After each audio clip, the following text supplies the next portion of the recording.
Talvez o nosso dia tenha sido permeado por situações difíceis, de desencontros. Mas o Senhor hoje quer dizer para nós, eu estou contigo. Eu queria convidar você a repetir, o Senhor é comigo, o Senhor está comigo. O Senhor é um Deus presente, o Senhor é um Deus que não me abandona.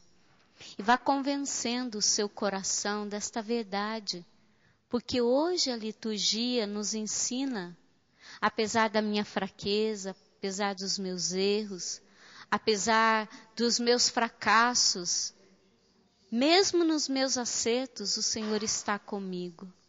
Obrigada, Jesus, porque o Senhor está comigo. Obrigada, Jesus, porque o Senhor não engana. Obrigada porque o Senhor não se deixa enganar. Obrigada pela tua fidelidade, fidelidade à aliança que fizestes conosco. Obrigada, Jesus, porque o Senhor não quebra a aliança, o Senhor permanece fiel. Mesmo na minha infidelidade, o Senhor permanece fiel. Nós queremos te agradecer por essa certeza, Jesus. Porque não somos merecedores da tua graça, não somos merecedores do teu amor, mas o Senhor nos ama com tamanha generosidade. Nós te agradecemos, Senhor, nós te bendizemos. Muito obrigado. Que de fato a nossa vida possa ser um canto de louvor à tua bondade.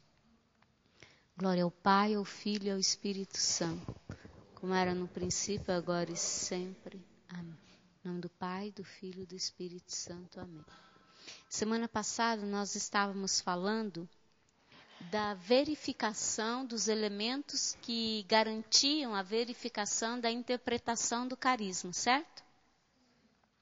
E a gente apontou 5 elementos que servem, que são capazes de interpretar o carisma de fundação. Nós falávamos do fundador, nós falávamos dos primeiros discípulos, daqueles que foram acompanhando o fundador. Nós falamos da importância da comunidade, da hierarquia dentro do carisma de fundação. E também falamos do povo a quem nós somos destinados. Que esse povo também nos ajuda a interpretar com fidelidade o carisma. Ou então ele nos aponta, né? Nós estamos ou não vivendo.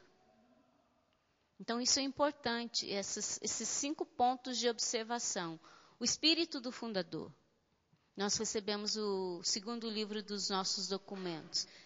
Não sei se você já se debruçou para começar a ler, se você quis ir olhando, verificando, mas eu sou encantada com as coisas que o padre, né, coloca ali. Muitas pessoas têm me falado assim, nossa, aquilo que o padre escreveu sobre o viver da providência. É realmente um processo de retomada. Né? Nos convoca para um processo novo de conversão. Então é muito bonito viver isso e vivenciar esse tempo que a comunidade vive.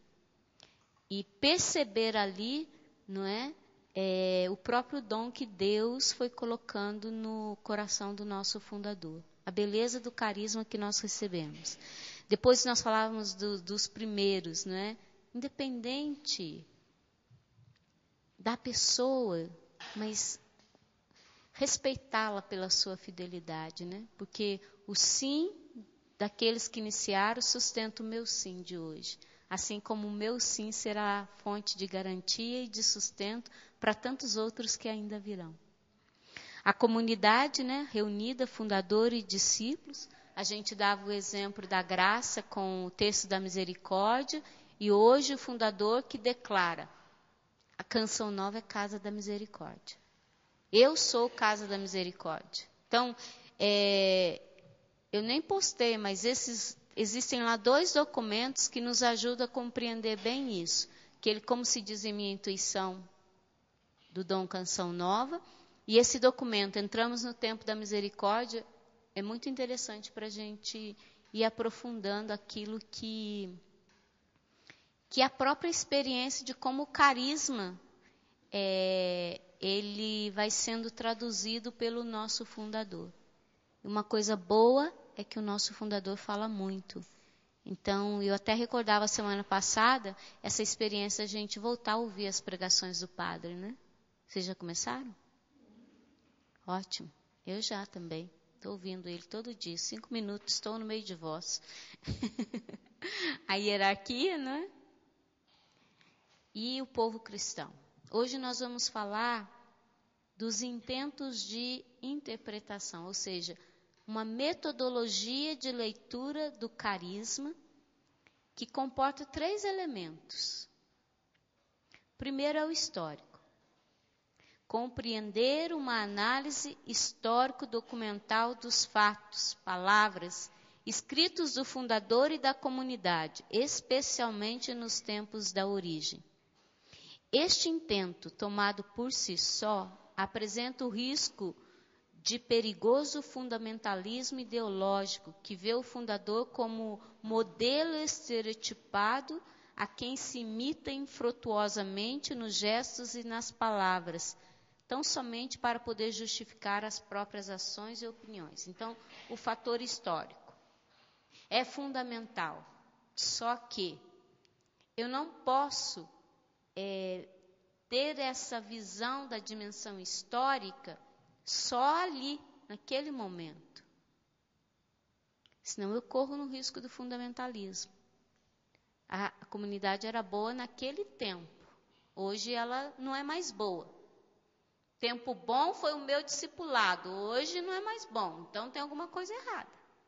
Se hoje o seu pertencer à comunidade não é melhor do que aquela experiência que você fez quando você descobriu o carisma, tem alguma coisa errada. Porque o processo de descoberta da própria identidade do carisma vai nos fazendo nos encantar com ele, nos apaixonar por ele. Então você está frio, você está desanimado, está com crise vocacional, o que está acontecendo? A gente tem que perguntar. Porque assim, a experiência de descobrir o carisma, ela é maravilhosa.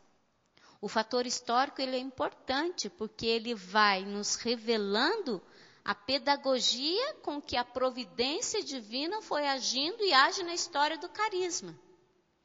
Olha que interessante, o padre diz que nós temos 2 fontes de leitura da vontade de Deus para o carisma. Uma é a palavra, a outra é os acontecimentos, os fatos, as situações. Vocês já repararam nos escritos do padre que ele sempre diz assim? Fomos percebendo ao longo da história, percebemos pela história, os fatos, os acontecimentos foram nos mostrando, nos revelando. A obra está em fundação, o fundador está vivo. Então, olhar esses fatos que continuam acontecendo é importante. Mas tomar esse cuidado, não é? Desse fundamentalismo, porque eu posso querer ser um outro Padre Jonas, mas não me deixar guiar pelo Espírito que animou o nosso fundador. Não é ser um outro Padre Jonas, ele vai ser eternamente único, até o fim. Só existe ele, não vai existir outro, não vai existir outro fundador, não adianta a gente querer inventar outro fundador, assim como não adianta a gente querer inventar outros cofundadores, não tem essa história.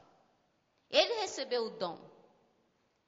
Mas não é... Então agora, para pregar, eu tenho que dar os pulinhos que o Padre Jonas dá? Para pregar, eu tenho que levantar a voz como ele levanta, abaixar, fazer como ele faz? Não é isso. Não é uma imitação dele enquanto pessoa. Mas é uma assimilação de como o Espírito foi trabalhando nele e a resposta que ele foi dando a essa ação do Espírito. Uma característica do nosso fundador é qual? Docilidade. E porque ele foi dócil, Deus pôde fazer todas as coisas e nós chegarmos ao ponto que nós estamos do conhecimento do carisma. Então, essa docilidade também a Deus, que vai revelando o meu chamado na minha jornada diária. Por isso que, lembra, eu comecei esse curso falando do Cardeal Suenes. Eu creio nas surpresas do Espírito Santo. E eu creio que Deus ele é novo a cada manhã. A rotina é a mesma, mas Deus é novo a cada manhã. Deus é novo a cada manhã. Então, descobrir essa novidade em cada situação, Deus que quer se deixar ser encontrado por mim, É Ele que toma a iniciativa de deixar-se ser encontrado. Mas eu também preciso querer, desejar encontrá-lo. Porque a experiência fundante do nosso carisma, ela comporta sempre uma atualização dessa experiência de encontro. Então, onde você já se encontrou com o Senhor hoje? Eu me encontrei com Ele na liturgia. A primeira leitura hoje para mim foi um show de bola. E ela norteou todas as minhas decisões do dia de hoje. Foi muito interessante. E a partir daí eu fui tendo experiências difíceis, decisões difíceis, mas pautado pela minha experiência do encontro com Ele naquela primeira leitura. Não é? Então, quem sou eu, Jesus? Quem sou eu, Jesus? A minha miséria está diante de mim, o meu pecado está diante de mim, mas eu sou contigo. Não é? Então, todo o meu dia foi permeado por essa experiência. Não importa saber quem eu sou, importa saber que Deus está comigo. Ele vai comigo, Ele não me deixa só. E essa experiência é a experiência do fundador. Ele não diz assim, muitas vezes eu corri, me atrasei, caí, levantei, escorreguei, mas eu era como um menino, que quase não conseguia acompanhar os passos do pai, mas que vai porque confia, vai porque acredita que existe uma mão providente que nos conduz. Essa é a experiência linda do carisma. É esse espírito que nós temos que aprender e assimilar do fundador. Que não tem medo de se jogar nos braços do Pai, de depender do Pai. A pobreza, né, de depender somente de Deus, para tudo. De sair de si, de despojar-se. De reconhecer, eu sou dele. Estou com medo de ir para Belo Horizonte, não sei quando eu vou, com ansiedade para querer saber logo quando eu vou, mas tem que ter a paciência de esperar o tempo certo e a hora certa. Uma hora você vai, já está decidido. Entendeu? Mas aquela paciência. O que é importante? O que eu vou fazer? O que vai ser? A mão de Deus está sobre mim. A mão de Deus está sobre mim. Se Ele me escolheu, a mão de Deus está sobre mim. A gente não acredita naquilo que Ele escreve, Ele capacita os seus escolhidos? Você seria capaz de fazer câmara, Gilson? Você não veio fazer câmara aqui na Canção Nova?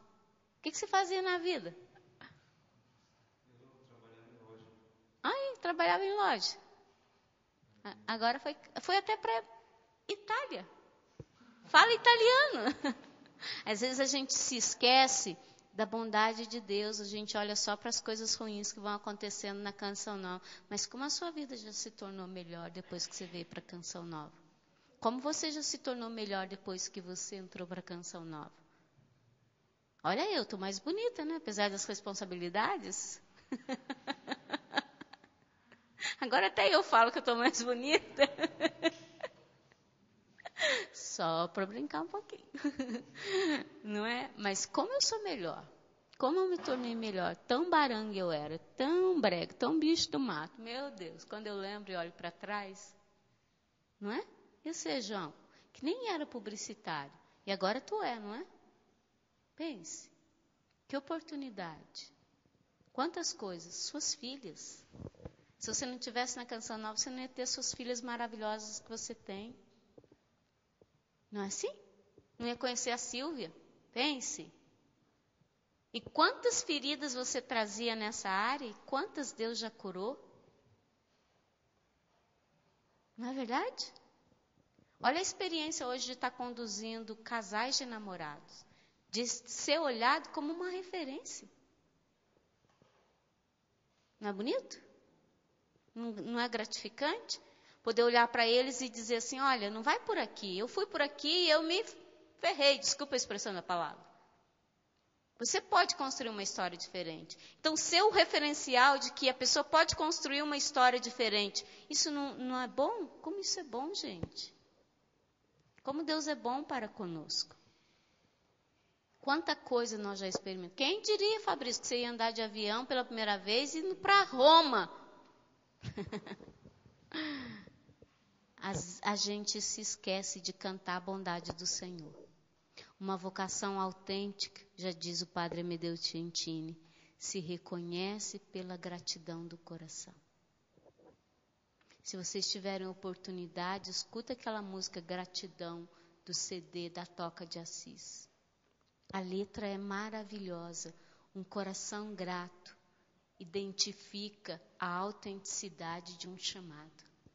Porque quando a gente tem a coragem de se ver, a gente, apesar dos erros, das decepções, dos encontros, dos desencontros, a gente vê que a gente recebeu mais do que merecia. Eu recebi mais do que eu mereci. Por isso que eu não posso desistir de ser Canção Nova. Eu vou morrer aqui. Não tem como eu arredar o pé daqui. Não tem jeito. Não tem o que me faça sair da Canção Nova. Só se eles falarem para mim, vai embora. Aí não tem jeito, né? Mas mesmo assim ainda vou brigar, porque eu sou daqui. Aqui é minha casa. A Canção Nova é minha casa.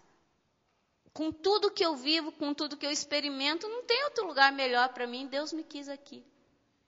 Então, essa gratidão do coração, né? E a gente, à medida que vai conhecendo o carisma, a gente vai se encantando. Não sei a experiência de vocês, mas a minha é essa, eu me encanto. Eu descubro tanta coisa nova, eu preguei esse final de semana em encontro de candidato. Nossa, eu fui pregar sobre obediência, providência. Eu fiz tanta experiência diferente. Eu começava definindo providência com o dicionário Aurélio. Dessa vez eu comecei definindo providência a partir do que o Monsenhor Jonas escreve.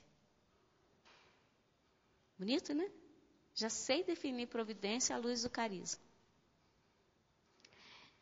Depois existe um intento experiencial, ou seja, todo carisma comporta necessariamente uma experiência. Compreende os impulsos da experiência, tal como é vivida atualmente pelos membros da comunidade, com seus relativos horizontes culturais e teológicos, com suas esperanças de progresso, de conservação ou de imobilismo. Tampouco este intento pode ser tomado isoladamente dos demais, porque pode-se incorrer no risco de considerar normativo o espírito do grupo no momento de fazer a leitura, sem verificar a fidelidade indispensável às próprias origens, e estabelecendo assim as premissas para a contínua mutação da identidade. Já viu aquilo que o Padre Jonas fala? Existem os princípios que são imutáveis, não vão mudar. Então, as experiências que deram origem aos princípios, elas são importantíssimas para nós. E a comunidade, ela vai atualizando o carisma na medida em que cada membro vai atualizando essa experiência dos princípios. Então, cada vez que eu faço a experiência da sadia convivência, eu vivendo na minha casa, fazendo a experiência da sadia convivência, o carisma está se atualizando. Quando eu faço a experiência verdadeira da providência, a experiência verdadeira da autoridade, submissão, a experiência verdadeira do ser comunidade de amor e adoração, vai se atualizando o carisma. Então, veja, não é teoria somente, a experiência. Não adianta eu falar para os pré-discípulos o que é a Canção Nova, se eu não levá-los a experimentar aquilo que eu falo. O que o Padre Jonas diz para nós? Olha, meus filhos, vocês chegaram num tempo que vocês não podem só depender da minha fé, das minhas experiências, ou confiar porque eu confio. Vocês precisam aprender a confiar. Confiar que Deus proverá. Confiar que Deus não vai nos deixar, que a obra é dele, que ele tem o controle de todas as coisas nas suas mãos. É preciso essa confiança. E aí entra essa questão, né, da esperança, do progresso, porque se não há isso em nós, o carisma padece. Ele fica preso, nós não temos o direito de aprisionar o carisma. Assim como o carisma não aprisiona a palavra, eu não tenho o direito de aprisionar o carisma. De não fazê-lo crescer, de não fazê-lo desabrochar, porque existem outras pessoas que estão esperando a minha vivência para elas serem fecundadas na sua vocação. Até os nossos filhos.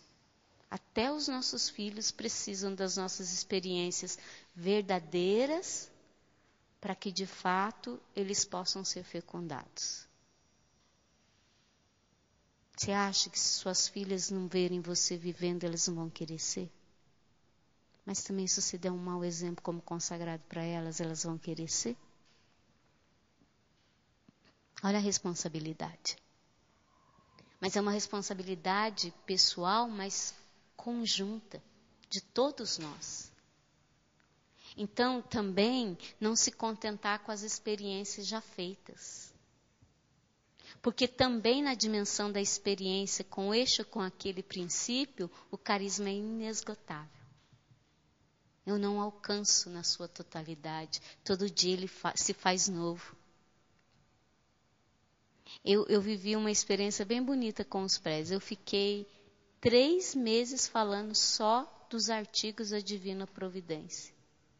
Para chegar sábado, no encontro de candidatos, fazer outra experiência, eu falei, Jesus, eu não vou aguentar desse jeito. Eu não dou conta, entendeu? Às vezes as coisas que vão vindo na minha cabeça. Depois eu fui pregar sobre a autoridade e submissão. Meu Deus, veio tanta coisa nova. E aí já houve um link da providência com a autoridade e submissão. E eu fui falando. Meu Deus, minha cabeça voa. Não vai longe. É muito bonito. O carisma nosso é lindo, apaixonante. Então, é saber ler, né? Aquilo que está além do que o Monsenhor Jonas escreve. Eu tive a graça de aprender a ler os documentos do padre. Foi uma graça. Então, quando eu leio os escritos do Monsenhor Jonas, eu me pergunto assim, qual era o contexto histórico que a comunidade vivia no momento em que aquele documento foi escrito? Qual é a profecia que esse documento dele traz? As profecias que já se cumpriram, mas existem profecias ainda que estão por se cumprir? Né? Com que sentimentos o fundador escreveu esse texto? Aprender a conhecer o coração desse homem e de como ele foi se rendendo a Deus em cada coisa que ele diz, em cada coisa que ele escreve. De como ele foi dócil a Deus. O que ele não escreveu, mas que está no coração de Deus e diz da minha vocação e que eu preciso conhecer. Então, hoje eu pego uma frase do padre, é uma frase, pode ser uma frase só, mas eu vou longe. Entendeu? Essa experiência de encantamento, carisma, ele me encanta todo dia. É eu abrir a boca sobre ele, eu fico apaixonada. A expressão é essa mesmo. Eu sou possuída por ele. Ele é maior do que eu. Então, depois vem um intento hermenêutico espiritual. Tem em consideração a realidade espiritual complexa da experiência que deriva do carisma.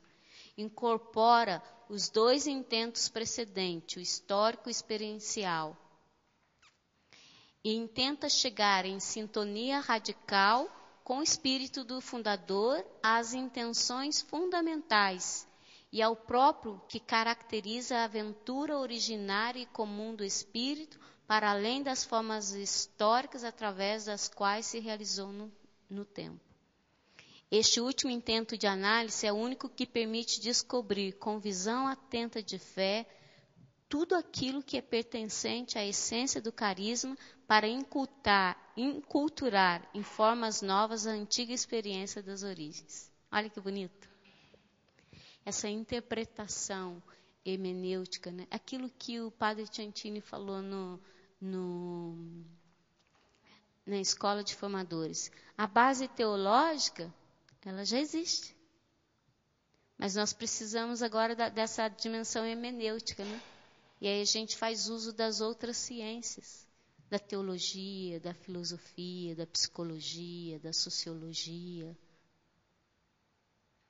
Então, essa interpretação, mas sem perder essa interpretação espiritual, no sentido de fazer essa leitura que eu estou falando, né? O espírito que agiu na origem, que precisa agir hoje, mas que ele não repete a experiência antiga. Não vai ser igual como começou. Antigamente o povo subia para a missa, não sabia se ia ter café da manhã. Teve um dia que a Nice testemunha que eles subiram para a missa, já moravam na casa de Maria, e ela estava na escala do café e não tinha café, não tinha pó. E ela foi dormir e falou assim, ai Jesus, amanhã nós vamos descer e não vou ter como fazer o café. Eles desceram da missa e encontraram lá na mesa da cozinha pão, pó, leite. O Luiz Paulo foi lá, entrou, deixou, saiu, não falou nada para ninguém, né? E só a Anice sabia que não tinha pó para fazer café naquele dia. Hoje nós sabemos que nós vamos ter o leite, que nós vamos ter o pó, não é verdade? Mas a experiência dessa confiança não muda, não pode mudar. Não pode mudar. Não pode mudar essa confiança de que foi tudo que eu tenho é me dado de graça. Nós contemplamos diariamente um milagre diante dos nossos olhos. Se eu perder isso, eu me perco. Eu me perco dentro da canção nova. Porque daí eu vou querer trazer os valores de fora para dentro. E não é isso. Mas é de enculturar-se, veja. O que é o processo da enculturação? Encontrar nas realidades próprias das culturas as sementes do verbo, não é? Então, o carisma, ele precisa ter a força de penetrar as outras culturas. E se ele é autêntico, ele tem essa força. Vou dar um exemplo. Nós somos remanejados para Portugal. Não é querer viver como se vive no Brasil e em Portugal. Mas ao contrário. É ser canção nova, sem perder a nossa essência, mas na cultura portuguesa. Toda vez que eu vou em Portugal, eu falo isso. Todas as vezes que eu vou em Portugal, eu falo isso. E o povo português tem uma cultura de mesa. É impressionante. Então, quando eu vou a Portugal, que eu tenho a oportunidade, eu vou visitar todas as famílias dos nossos irmãos portugueses. E faço a questão de sentar-me à mesa com eles. Quanta coisa eu descobri da família do Hugo, porque eu sentei na mesa com a mãe dele. O Paulo Azadinho ficou, mas nós vamos sem avisar. Eu falei assim, ai Paulo, hoje vai ter que ir sem avisar. Eu liguei, mas ela me recebeu com a mesa pronta. Sentamos à mesa, e ali eu fui saber tantas coisas da história da família do Hugo. Né, Hugo? E o fato de eu ter ido lá para dar notícias do filho, alguém se importou com meu filho e vir trazer notícias dele. Como fez diferença para a sua família, não é? Na minha outra visita, eles foram ao meu encontro. Olha que interessante. Assim foi com a família da Célia, assim foi com a família da Luísa, assim foi com a família do Paulo Azadinho, de todas as vocações portuguesas. E eu digo para os nossos lá, gente, eles estão aqui, vocês não vão visitá-los? Como é que pode? Entendeu? Mesma coisa na Itália. Adianta você querer ser brasileiro com a cultura da Itália? Não. Você que tem que entrar na cultura deles, mas sem perder a sua integridade de alguém que é canção nova. Vou para Israel, eu tenho que respeitar aquela cultura. Mas isso também dentro do próprio Brasil. Você vai para BH, minha filha? Você já está estudando sobre o BH? Está querendo entender a realidade do povo mineiro? Como é que eles são? Olha, o povo mineiro é um povo sensível. É um povo desconfiado. Mas se você conquista aquele povo, eles fazem de tudo para você. Você vai ouvir falar muito de Verinha naquela Belo Horizonte, tenho certeza. Eu morei, nem 4 meses eu morei lá. Mas aquele povo de lá me ama, assim, de uma forma apaixonada. Que até hoje vem atrás de mim aqui. Tem gente que sai de lá só para vir para me rezar aqui. É um absurdo. Mas o que foi? Essa docilidade de me fazer um com aquela realidade. Por que o povo no Nordeste me ama? Pelo respeito à cultura, pelo respeito do jeito que eles são, pelo acolhimento. Se você for em São Gonçalo dos Campos e Feira de Santana, vai ter gente que fala de mim até hoje e que tem saudade. O bispo que eu trabalhei com ele, até hoje ele me escreve. Ele é mais presente junto de mim do que eu a ele. Mas ele não se esquece de mim. No meu aniversário, ele nunca se esquece de mim. Então, mesmo aqui dentro, não é? Porque nenhuma região aqui é igual a outra. Pega um carioca, é diferente do paulista? E aí a gente vai querer o quê? Ferir o jeito de ser do outro. Pega o povo lá do centro do Brasil, tão diferente de nós, né? Daqui do interior. E a gente ri, né? Porque eu falo caderno, eu falo porta, eu falo porteira. Mas não pode perder esses valores, entendeu? É assim, sem deixar de ser aquilo que nós somos com a nossa história, com as riquezas da nossa história, mas não perdemos a integridade daquilo que somos. Canção nova. José foi formado no Egito. Moisés foi educado no Egito, fora da realidade do povo deles. Mas eles não perderam a integridade da fé e se tornaram profetas que foram libertadores do povo de Deus. De forma diferente, mas se tornaram libertadores do povo de Deus. Moisés enfrentou o faraó, José se aliou ao faraó. Mas os dois salvaram o povo. Por que salvaram? Não perderam a integridade. Nós não podemos perder a nossa integridade de ser canção nova. O Padre Jonas diz, a nobreza de ser de Deus obriga. A nobreza de ser canção nova obriga a nossa fidelidade ao carisma que nós recebemos. Depois, junto para fechar, né, e acabar, porque tem gente cansada e a gente termina mesmo. Assim como existe essas formas de interpretar o carisma, esses intentos de interpretação, de verificação do carisma, existem os critérios de verificação. Então, que critérios seriam esses? São critérios que nos ajudam a verificar a validade, a autenticidade de um carisma. Verinha, mas não é a igreja que verifica a autenticidade? Sim, é a igreja que confirma. O bispo é que tem o munus, não é, para discernir. Mas ele usa alguns critérios. Por exemplo, o primeiro deles é comunidade e continuidade.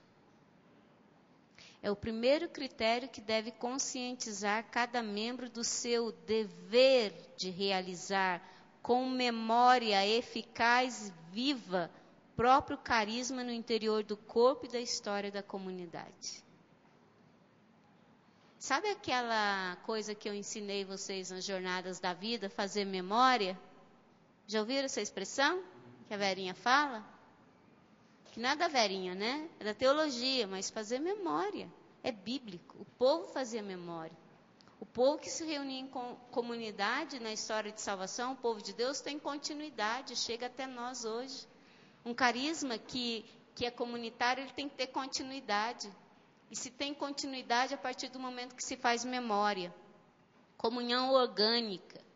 É o critério que torna consciente do dever de integrar de modo conjunto, ineludível, os carismas próprios do discípulo para manifestar na igreja e para o mundo o projeto comum da mesma vocação.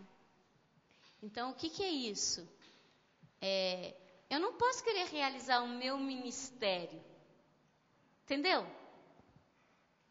Eu não posso estar dentro da Canção Nova e pensar só em mim, no meu ministério. Não, nós temos uma vocação conjunta. É quando o João realiza a parte dele, o Fabrício, o Gilson, eu, a Ana, a Elisa, que a missão da Canção Nova num todo vai se realizar.